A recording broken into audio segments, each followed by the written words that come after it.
What's going on, fight fans? I'm back here with another video here set for you guys. Gonna be going and giving my recap and reaction of UFC 314. Finally, we get back to the pay-per-view action.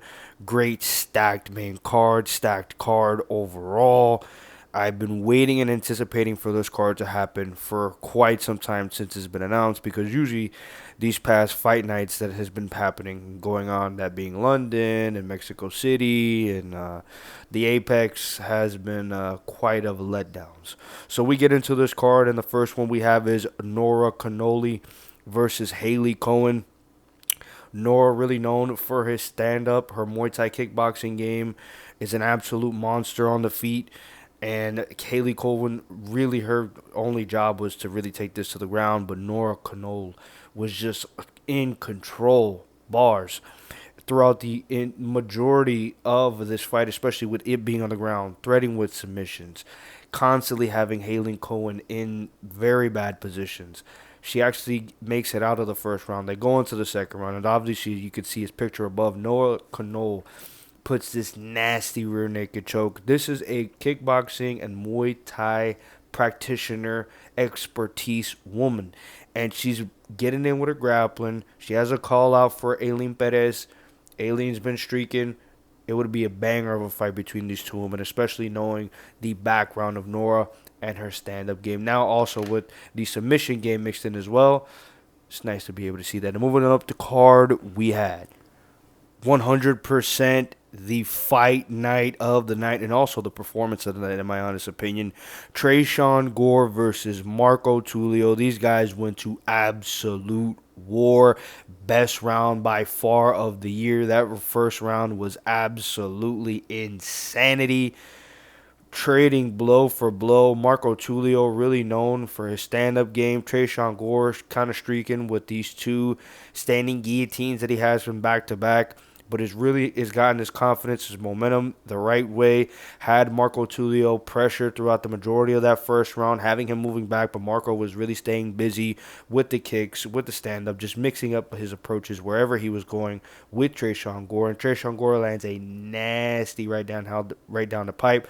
Hurts, wobbles Marco Tulio, and Marco Tulio just knows one thing, and that's to get his get back. And I really like to be able to see that. Marco Tulio then rattles Tresean Gore all over all over the canvas, and it's just back and forth action. These guys are both getting wobbled and rocked with shots back and forth. Marco Tulio lands a beautiful head kick right on Tresean Gore. I don't know how he's able to stand up. I believe it was a spinning hook kick in that first round. You move into the second round after these guys are just going blow for blow, continuously hurting each other. Marco Tulio just starting to show his level up in pertainings of the game with the stand up against Tresean Gore. Now, where it equals and even on the feet, Marco Tulio is starting to just succeed and surpass anything that Tresean Gore is mixing it up with him. And especially with all the feet, going to the body, these nasty leg kicks, going down low as well, having the jab peppered in his face, landing right hands that are hurting Tresean Gore over and over again, until finally he lands a right hand, drops him. Tresean Gore gets him ground and pound. He then gets back up from it. Marco Tulio later in the round lands a nasty head kick through the guard, hurts and wobbles Tresean Gore again. And after just more and more punishment, a right hand sits down Tresean Gore, gets ground and pound, TKO victory for Marco Tulio.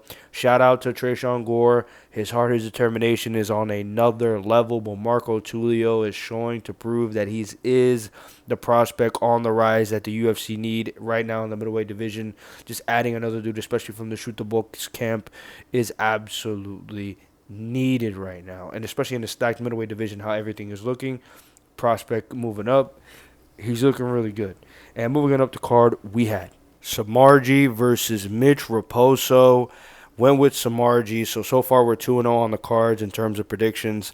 This fight, I am so glad that they scored it the way that they scored it, because I swear to God, every single time a wrestler or a grappler is mixing it up with a striker, and these wrestlers and grapplers, they get the takedowns, but they don't do anything in terms of control, having dominant position, ground and pound, threatening with submissions. Somehow, someway, they always end up with the win, and the striker just out damages them, but the striker always ends up to losing. Thankfully, in this fight, the judges actually got it correct. Samarji was more damaging, more better throughout the entirety of the majority of the fight, even though this fight was kind of a stinker. In the first round, Mitch Raposo landed a really nice combinations in terms of a right hand to a left hook that kind of stunned Samarji, got some takedowns. Again, didn't really do much, but besides that, you can definitely tell Samarji was taking control in center of the ring, was landing inside low kicks, landing with the jab here and there, started peppering him, and then more of the same. That first round I give to Mitch Raposo just because he landed the hardest shot in the round, and he got some takedowns. That was pretty much it. Moving into the second round, Samarji is just doing more and more better work. The range is an issue for Mitch Raposo. He can be able to get past the kicks, get past the jab, the long, rangy striking that Samarji's had.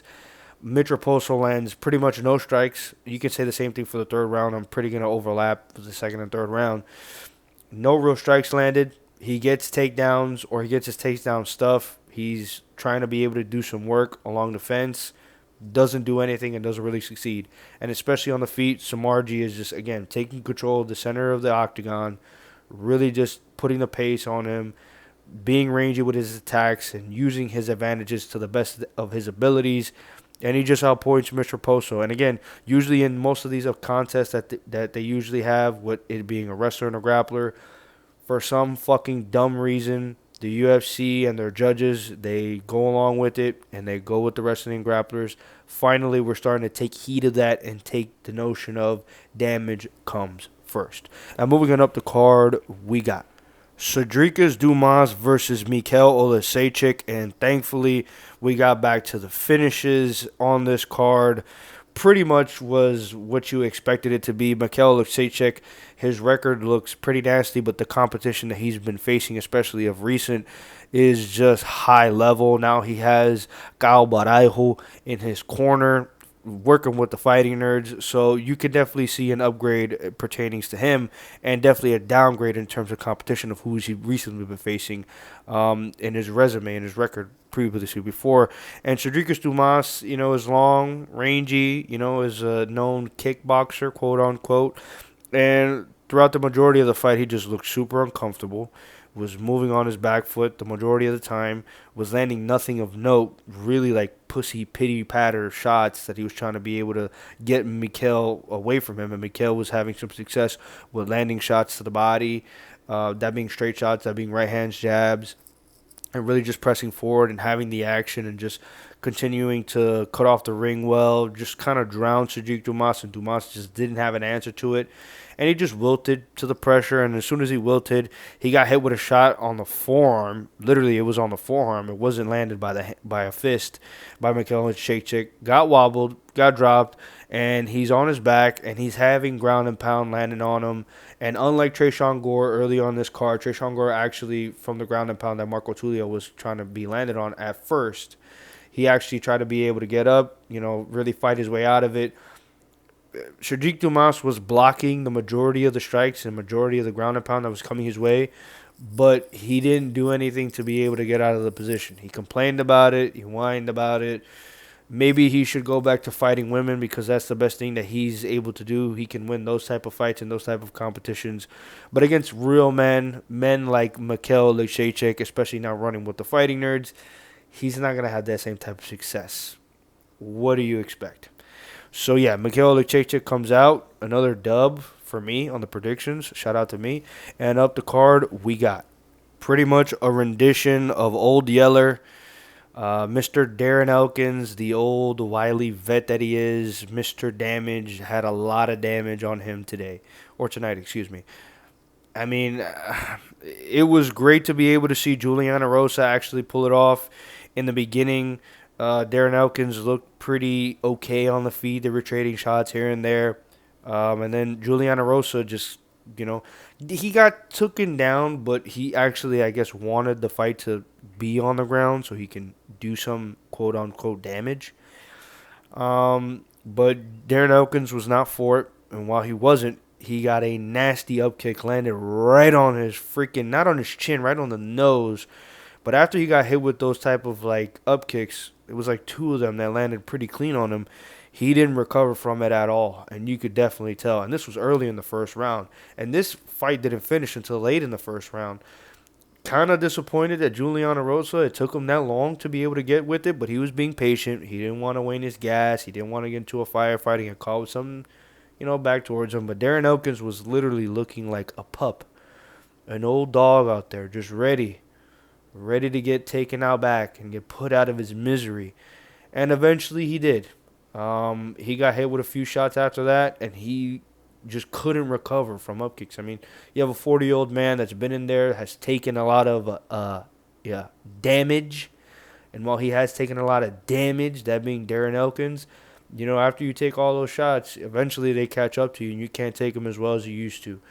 And it was clear as day watching this fight with Juliana Rosa. Juliana Rosa gets the job done, gets the victory over Darren Elkins where he should get a victory, and is moving on up in his career.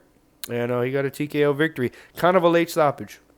I think this should have got stopped a lot earlier than what it got stopped. But, I mean, I don't know. I just wanted to see the guy get out of there. Darren Elkins, man, that was sad to see, brother. Good Lord, may God be with you. Anyways, up the card we go, and we had, speaking of dogs getting taken out the pasture, but this dog had a little bit more bite into it. We got Jim Miller versus Chase Hooper.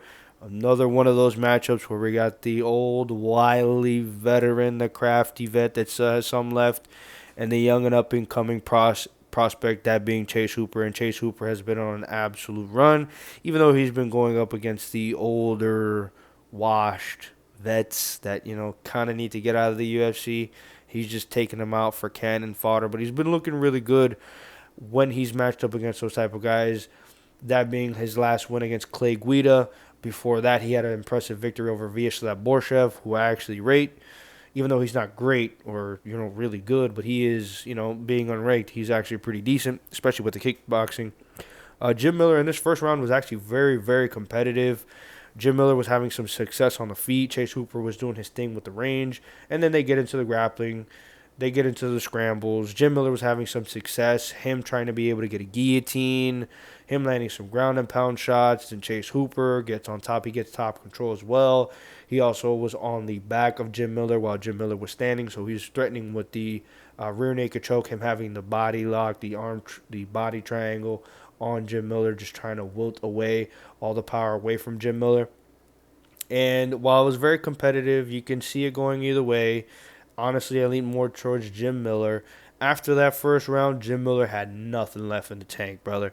That second and third round, Chase Hooper was literally dominating Jim Miller, getting into positions where he wanted to. And Jim Miller had the wherewithal to be able to fight things off, to not get finished. But he was in a lot of threatening positions in terms of the grappling and the jiu-jitsu, getting his back taken a lot.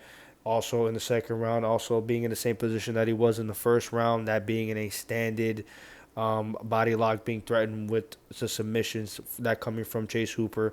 And on the feet, there wasn't really much to be able to say. Chase Hooper was looking a lot better, a lot crisper, a lot cleaner, still looking a lot better with his stand-up. But the majority of the time of this fight, it was Chase Hooper threatening with submissions, that being in the second and third round, threatening with submissions, getting takedowns, doing whatever he wanted to do against Jim Miller, and pretty much just getting a nice victory and resume on his name. Unfortunately, he didn't get the finish. It would have been really nice for him, especially on his record, but whatever, it is what it is. Chase Hooper got the victory, and we're looking really, really good on the predictions so far. Moving on up the card, we got Yan Jiaonan versus Verna Jandiroba. Close competitive fight, especially in this first round. Yan Jiaonan was doing her thing with the stand-up, landing a lot of nice body shots, that being straights to the jab, right hand to Verna Jandiroba. Verna Jandiroba looked very rudimentary on the feet, very, very simple, very oafy, even though she's in the strawweight division. And she was shooting for some takedowns. She's trying to be able to get some entries, and they looked very terrible until she actually finally did get a takedown. And while she did get a takedown, she started to be able to start threatening with submissions, getting into the Kimura, getting into the armbar. She was just fiending for that armbar through the entirety of this matchup. She had it cinched in a few times, but it was just running out of the clock, that being too late. She landed some ground and pound as well in that first round, so it was very close, competitive first round. I gave it to Verna Jandiroba because she did, I think, more, even though, again, her stand-up in the beginning of that first round was atrocious. Moving into the second round, then Verna Jandiroba gets the takedown a lot more easier with a lot more time left in that second round. I think she got over like 4 minutes. And then while she did, again, she's threatening with submissions. She has the top control. She's landing some ground and pound. She's really just punishing Yan Xiaonan, that being on the ground. And she's doing pretty much whatever she wants to be able to do. Again, threatening with the Kimura, threatening with the rear naked sometimes as well. But really, it was the arm bar that she was trying to be able to cinch in and get the submission. She had it cinched in almost again, but Yan Xiaonan was able to avert that. You move into the third round, and Verna Jandiroba, she's not getting the takedowns as easy as she was in that second round. Yan Xiaonan is starting to chuck her off a lot easier and stuff those takedowns. She's landing some strikes here and there. Verna Jandiroba, again, is looking pretty on the feet, if that's pretty yuck on the feet. And while she's doing some good work. She then gets the takedown. Again, she's then threatening with these submissions. Again, this armbar, she's trying to be able to fish it in. And she just took control and dominated the majority of the fight. She won it, even though, again, you match her up against Zhang Weili. I don't think she has any type of chance because of the stand-up of Zhang Weili and especially the performance she had previously with Tatiana Suarez and her chucking her off and keeping that on the feet. It is going to be rough for Verna Jandiroba. But she's up next for the title shot. She'll get the title shot next, but she's going to definitely get her ass whooped and handed to, but she's definitely a threat. That being on the ground and with her grappling, that is another level for her. And moving on up the card, we got Dan Ige versus Sean Woodson. And we seen the ugliest thing that we could have been able to see. And no, I'm not talking about Sean Woodson looking like an absolute alien out there. We'll get into that talk later in. But in the first round, Sean Woodson looked to be in control of the majority of the things, even though he's moving along really well laterally along the cage. He's really worried about what's coming back towards him, with that being the firepower that Dan Ige has, especially with the power that he carries. So while he's definitely worried about what's coming his way, he's very light on his feet. He's not landing anything firm. Usually when he does land some hard shots or when he's in there against somebody, he's landing shots and he's having some oomph on him. He got some strength in them shots, but tonight he was definitely on his bike. He was landing just pitter-pat shots here and there, nothing really of note, not no power into his jab or really anything that he threw at all, because he definitely didn't want to get countered by something by Dan Ige and get put out flat on his ass. And eventually that what is occurred in this fight, but we will get into that later. In the first round, again, he's landing his jab. He's landing inside low kicks, outside low kicks. He's doing these motions with his hands to just, I guess, fluster or keep Dan Ige busy with what he's trying to be able to do, or just trying to show him, like, yo, like, if you come in here, you know, and you close the range, you're going to get hit with one of these shots. He kept throwing this, like, fadeaway left hook that looked atrocious.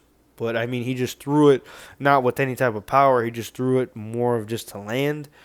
But he definitely outpointed Dan Ige. Dan Ige was having some issues with the range, of course, because Sean Woodson is an absolute, just like OP type of featherweight build that is insane to be able to say at his height and reach and length. He's a featherweight. It is insane.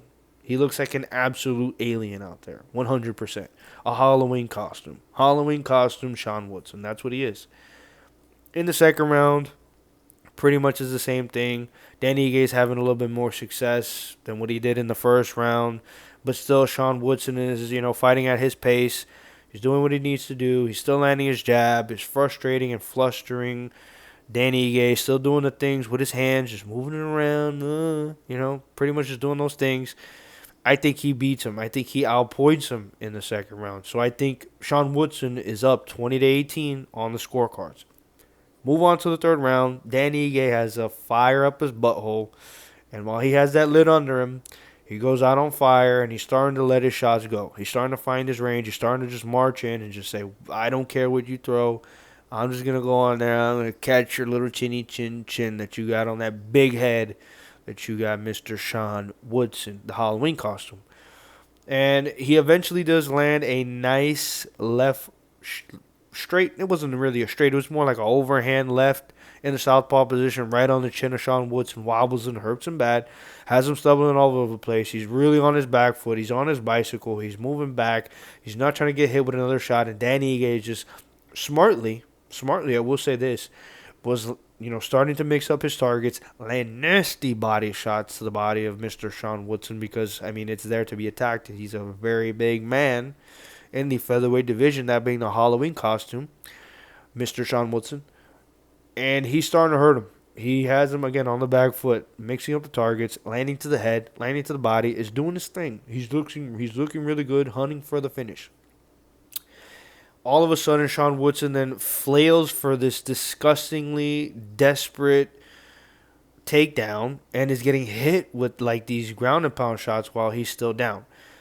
And on the way up, maybe there's like 3 or 4, maybe 5 ground and pound shots that are landing on his head. He's on the way up. He's not like he's out. It's not like he's slumped over. It's not like, like an Adesanya against a Mavov or like Jelton Almeida versus a Curtis Bleeds, or like earlier on the card, like a Darren Elkins versus Juliana Rosa. No, he's actually trying to fight his way up to be able to get back on his feet. And the referee, this disgusting human being, man, absolutely atrocious stoppage, man. Atrocious stoppage. This was incredibly bad. Incredibly bad. And whatever, Danny Ige gets the dub, gets a TKO victory. And it was bad, man. This was shitty. And not only was that shitty, you go to the scorecards that they posted on the UFC page on X or Twitter, whatever you want to call it. And they had these... These judges had Danny Ige up on all of their cards 2-0. They were going to rob that boy blind. There was no way Sean Woodson was going to come out the victor in this fight unless he found like a Hail Mary KO shot or a TKO victory over Danny Ige, which is kind of hard to do because Danny Ige has a nice chin on him. They were going to rob this freaking alien Halloween costume guy blind. That was disgusting. Not only was it a bad stoppage, the judges were absolutely horrendous. You have to have Sean Woodson up 2-0. I'm sorry to be able to say that. Not even trying to be biased because, yes, I did pick him to win. And, yeah, all the shots that he was throwing and he was landing were nothing of note. But he was definitely outpointing and out punching. And outlanding Danny Ige. And to have him down 0-2 against him, man, that's atrocious, man. But I guess that's what he gets for having the OP, style, the OP build in the featherweight division. I guess it negates that for him. Anyways, enough talk about that, and we go to the main card, which was started off by Nikita Krylov versus Dominic Reyes. And Dominic Reyes, man, he's not back. He's better. 100%, man. He looked to be in charge. Nikita Krylov, I did go with him in my prediction video. I thought he was an overall just better fighter, and Dominic Reyes was just ready to get KO'd back again. But the 2-year layoff and the way that he just came into this fight was atrocious. Just head first, just overextending on every single shot that he tried to be able to shoot out against Dominic Reyes, and Dominic Reyes was just waiting his way, taking the range, and just countering, not even with a lot of power. He was just countering him effectively. And especially in the light heavyweight division, all it takes is really one shot. And a jab already from the southpaw stance of Dominic Reyes hurt Nikita Krylov, wobbled him badly. And Dominic Reyes took his time, measured his opponent, really got his bearings under him. And Nikita Krylov was still trying to, weather the cobwebs off of him, landed some okay kicks here and there. And then again, Dominic Reyes lands a beautiful counter left hand right on the button of Nikita Krylov and knocks him out cold. Sleeps him, slumps him out. Nasty ground and pound on the ground, and he gets the KO victory over Nikita Krylov. Dominic Reyes is a player now. 100% in the top 10. Nikita Krylov, I did kind of say it. He did take a 2-year layoff. Kind of, and dealing with injuries and all these other things. Even though I did predict him as a winner, it was kind of like, maybe Dominic Reyes could be able to get it through. He had the momentum. He had the confidence in his way. He's on a 3-fight win streak against pretty decent names in the light heavyweight division. And moving up, I mean, if he matches up against the top 5, I think he loses. Maybe he can, I don't know, maybe in Oldberg, what I'll point him. I think a Yair rematch, he gets KO'd. Alex is definitely going to take him out. Magomed is a champ, even though they already have him booked with Pereira again. I think that's kind of over and done with. I think Magomed would beat him as well. Rakic, I think, beats him as well. Maybe a rematch against Jan Blachowicz or a matchup with Jan Blachowicz for Dominic Reyes would be a pretty good matchup. I mean, why not? But yeah, Nikita Krylov. Oh, that was atrocious, man. Atrocious range searching, atrocious defense. I don't know what the fuck he was thinking in this one. But yeah, Dominic Reyes is on a streak. He's streaking. Shout out to Dominic Reyes, man. Bouncing back really, really well in his career. And moving on up the card, we got Bryce Mitchell versus Gene Silva. Man, there was a lot of people that were going for the underdog, that being Bryce Mitchell on this card. There was a lot of people. Shout out to all these YouTubers on the MMA side, man. There was a lot of people going for Bryce Mitchell, but I seen it through. I believed in the hype train. I was still on there. Gene Silva gets a great victory over a name such as Bryce Mitchell. I said it, I believe, in my prediction video. Bryce Mitchell has an issue with power punchers. He did get the takedown against, Edson Barbosa, Ilia Topuria, but he had issues on the stand-up, that being with guys like Josh Emmett, who got him slumped out, and Ilia Topuria, who finished him. And John Silva was pretty much the same of note. His takedown defense is for real, with one of the best grapplers of that being Bryce Mitchell in the featherweight division. He handled the job very, very well. Now, Bryce Mitchell had some success. He was landing the outside low kick really, really well. He was doing good with his kicks the majority of the time that it was in this fight. But John Silva just found the way through. He's for real. He's tough. He's him. He's that guy. We got to be honest. That whole crew of the Fighting Nerds, they're absolutely tremendous. But John Silva, now going into the rankings, beating a name such as a Bryce Mitchell, who is an absolute great grappler and wrestler, who took down a dude such as like Ilia Topuria, who won the belt. I mean, it's crazy. John Silva was looking a little bit, hesitant there in that first round. Again, the low kicks were doing really well for Bryce Mitchell. He landed some nice shots on the feet here and there. But after just stuffing the takedowns and having the confidence that John Silva was having, consistently having that great takedown defense, and not only having that great takedown defense, he was also threatening with submissions. He had Bryce in a guillotine. He had him in a darce and like a ninja choke for a second. And then in the second round, John Silva just gaining more and more confidence on the feet, because obviously Bryce Mitchell can't mess with him on the feet, if we're being completely honest. Even though, again, Bryce Mitchell was having some success with the low kicks, eventually John Silva is going to catch you, brother, and he did. Nice right hand down the pipe, drop. Bryce Mitchell hurt him badly. He eventually got up and, shook off the cobwebs, but then in for another takedown. Bryce Mitchell goes, and John Silva locks in this disgusting ninja choke on him and sleeps him out cold very quickly, too. Very quickly. He tapped, that being Bryce Mitchell, and as soon as he tapped, maybe like 2 seconds or maybe like a second and a half, John Silva let go of the choke, and he was out cold. John Silva's that dude, man. He's for real. 145 is on notice. They already got the title champ right now, that being Volk. We'll get into that later. But John Silva, man, he is a problem. And moving up the card, we have Yair Rodriguez versus Patricio Pitbull. And, man, I just called this fight to a T. Getting on back to winning ways in our prediction video and predictions in total for this card. Yair Rodriguez, man, just beat Patricio Pitbull wherever it was at. I mean, with the stand up in the first round, Yair was just having Patricio just completely befuddled on the feet with the range and the kicks, just chewing him up on the inside and the outside legs. The techniques that Yair was throwing out there was really well, and Patricio didn't do anything in the first round, so he lost that. Going into the second round, Patricio then started to let his hand go a little bit more. You know, he started to land a couple shots here and there that were pretty nice. Got some takedowns, having some success, but not really doing nothing with the takedowns in general. And then Yair had his turn, had his swing back of momentum, and was landing some more of the better shots.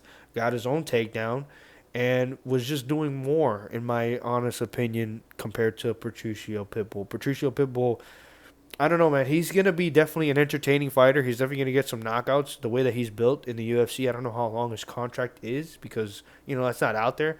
But if you match him up against some good, like, competitive, like, entertaining fighters that are, like, lower in the rankings, he'll be in some bangers. He'll be in some barn burners for sure. But against the top level competition, I don't think he's there. And especially at his age, being 37 years old, rough.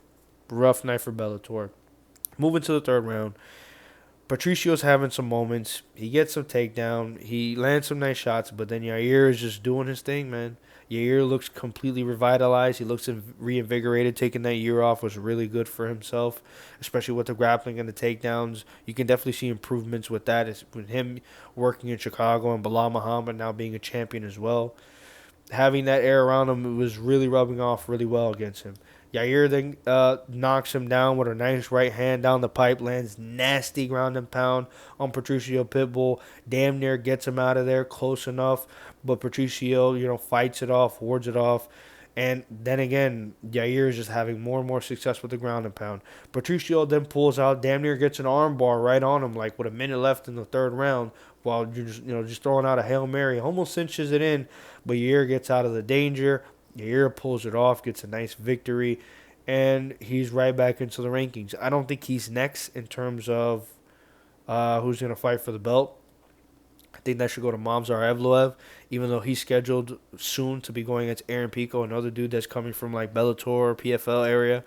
So I think Movsar is the next guy, but if they are going to do the Guadalajara pay-per-view and they want to headline it with somebody, I mean, Yair is a big name. He's Mexican. He fights for the crowd. He, again, looks revitalized, looks reinvigorated, looks a lot better than previously, especially in that Brian Ortega fight. He was getting taken down and getting submitted fairly easily against Brian Ortega. But, yeah, great performance for Yair. He's back on track. He's still top 5 in the division, especially with that victory. And moving on to the co-main event, we got Michael Chandler versus Paddy, the Baddie Pimblett. And, man, did I get this 100% wrong. I went with Chandler. I thought he was going to be able to find the chin of Paddy Pimblett and get him out of there. But, no, I was completely wrong on this, man. Paddy Pimblett is the real deal. We got to be honest. His competition hasn't been the greatest. You look at his resume as of right now, a lot of the dudes that he's been fighting, they've been on losing streaks or they've been losing a lot as of recently. And you could say the same as with Michael Chandler. But Michael Chandler, known for the entertainment value, known for the power, known for his explosiveness and being in there with the big names, even though he comes up short against the big names, he still gets in there. And I thought that he was actually going to get past somebody that's, like the ilk of a Paddy Pimblett who keeps his chin up there and ready to get KO'd easily. And still, Paddy still has that issue where he keeps his chin up way too high, and I think eventually he will get clipped by one of the higher competition guys. I don't think he gets to the matchup with Poirier because I think Poirier, the next matchup he has is he's going to retire. I don't think Gaethje's going to be looking for that because Gaethje's going to be gunning for a title belt. Oliveira matching up against either Makhachev or Topuria. I don't see him getting Paddy anytime soon. I think we could definitely see somebody like a Dan Hooker. That would be a banger matchup, Dan Hooker between Paddy Pimblett. But in this matchup, Paddy Pimblett, man, just took a page out of Charles Oliveira's fight in his last matchup, that being with Michael Chandler, and just keeping everything at range, keeping everything in front of him. The front kicks, the low kicks, the jab, the right hand, the right hook, the rear hook, right between the guard of Michael Chandler was landing solidly. And Michael Chandler had some success here and there. He landed some shots, whatever, and he got some takedowns, he got some top control, which was actually pretty impressive to be able to see because really he hasn't really gone to his wrestling at all as of note recently in his UFC career. So seeing, him trying to be able to mix things up was kind of impressive. But he didn't really do much of anything with that, especially going into the second round. Paddy is just starting to now pummel Chandler. He's starting to get and do the things that he wants to be able to do on the feet, on the ground, even though, again, Chandler's getting these takedowns. And he has top control, he has dominant positions, he's taking the back of Paddy for like a second.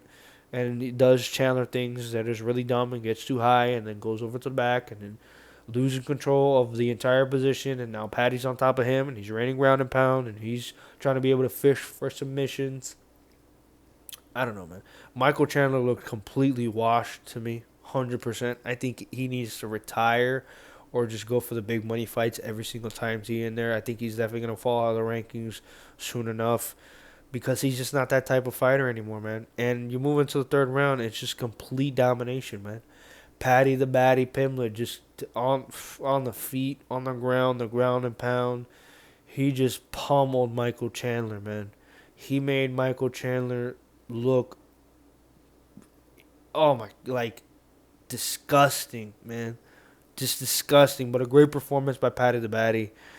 I think you match him up next with Dan Hooker. That would be a banger matchup, in my opinion. But Michael Chandler, we got to be honest, he did look a bit washed, man. He looked washed, brother. I think that the sun is setting on his career, and especially with his age also as well, how long he's been in the game with his career. It's tough. It's tough, tough, tough.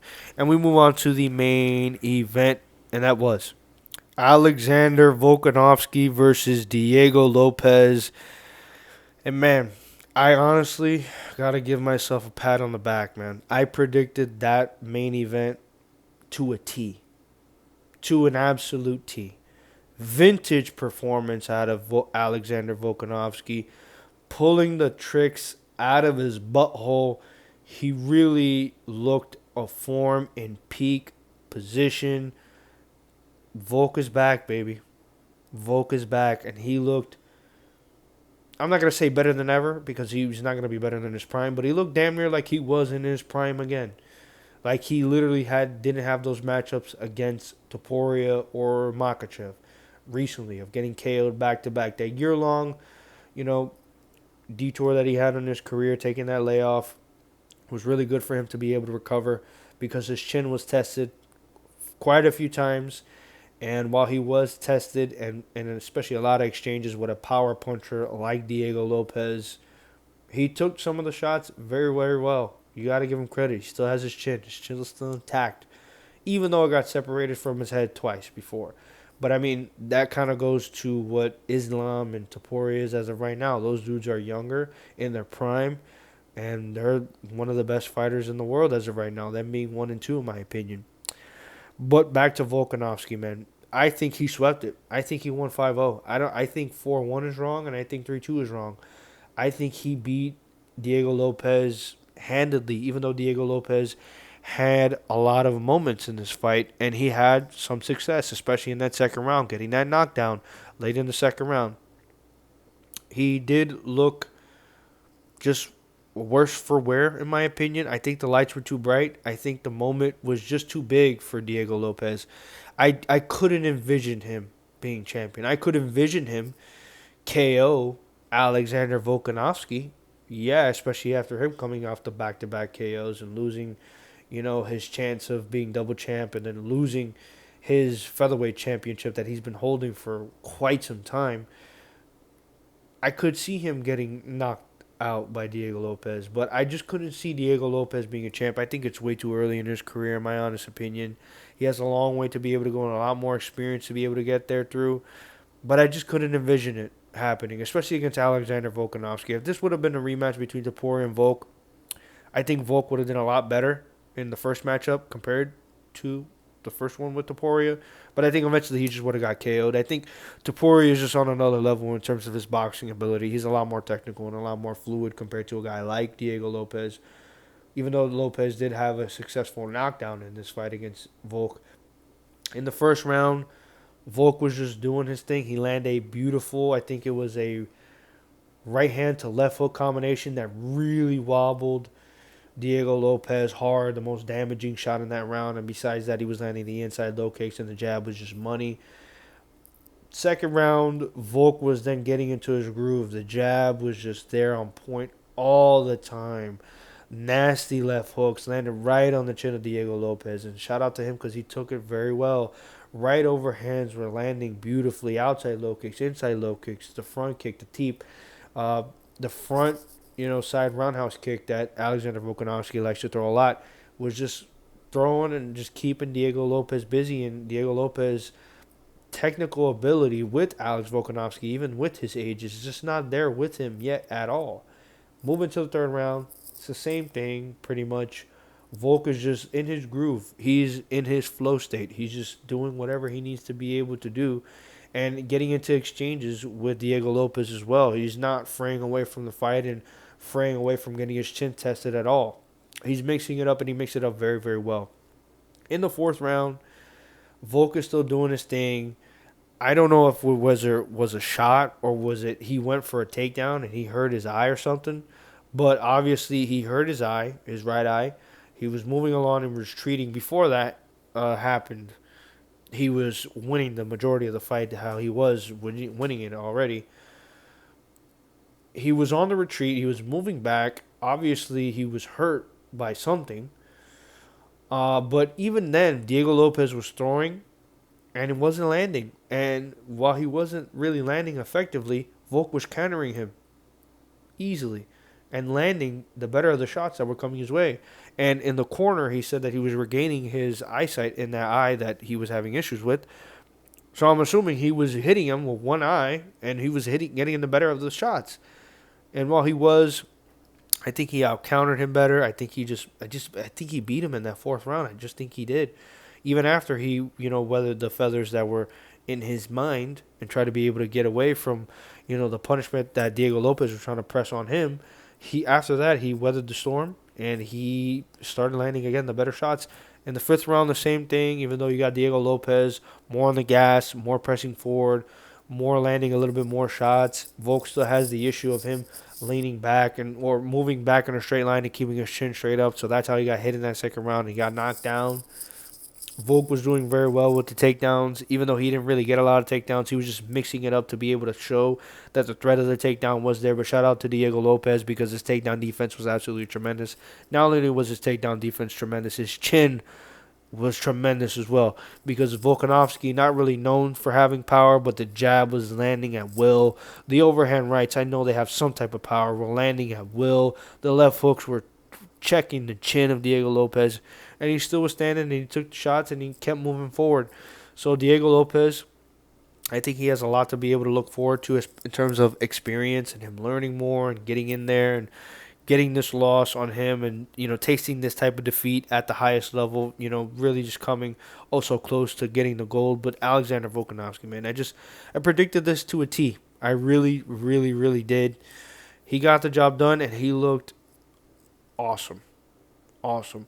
In terms of having the fight wherever he wanted it to be, his jab, the inside low kick, the overhand right, the left hook, I already talked about this, mixing in with the takedowns, just having the fight that he wanted to be able to have whenever he had it. I don't think guys in this featherweight division, besides a name like Ilia Topuria, can beat an Alexander Volkanovski unless they want to fast track maybe somebody like a Gene Silva who has that type of power and I think has better technical ability than a Diego Lopez. I think maybe with more experience and more high-level matchups for Gene Silva, maybe he could be able to get the title shot against Alexander Volkanovski if Volkanovski is still holding the belt. That could be a tremendous matchup in my opinion, even though I think even later in that age is still holding to the belt. I think Volk will eventually get chinned by somebody like a Gene Silva. But in terms of the top names, a Yair rematch would be, welcomed, but I think Volk still wins that. Movsar Evloev, I don't think he beats Volk at all.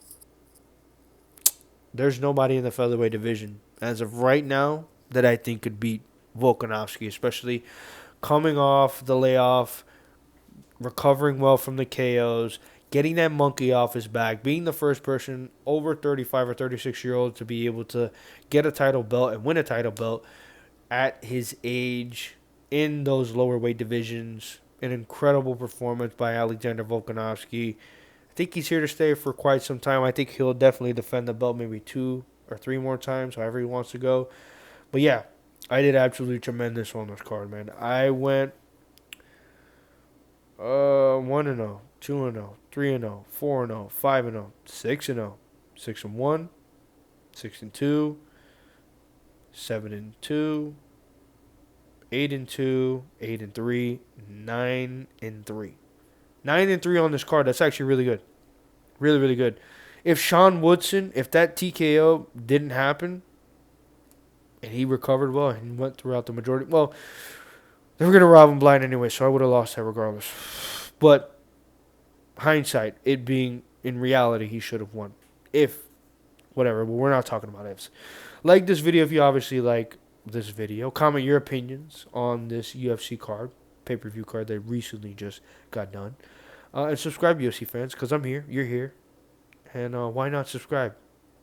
You hear you love this content, and I love you for loving it. Thank you guys again for watching, and peace.